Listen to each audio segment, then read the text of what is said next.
అత్యంత శక్తివంతమైన ఘట్టాలలో షణ్ముఖోత్పత్తి ఒకటి. ఇది విన్నవాళ్ళు సుబ్రహ్మణ్య లోకాన్నే పొందుతారు అంటారు.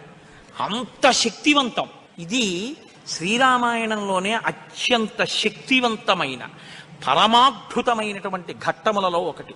ఇది ఎంత శక్తివంతం అంటే గర్భిణీ స్త్రీలు కానీ ఈ సర్గల్ని పారాయణ చేస్తే తప్పకుండా వాళ్ళకి సంతానం కలుగుతుంది. సంతానం ఉత్తమమైన సంతానం కలుగుతుంది. ఎటువంటి సమస్యలు లేకుండా వాళ్ళకి ప్రసవం అవుతుంది.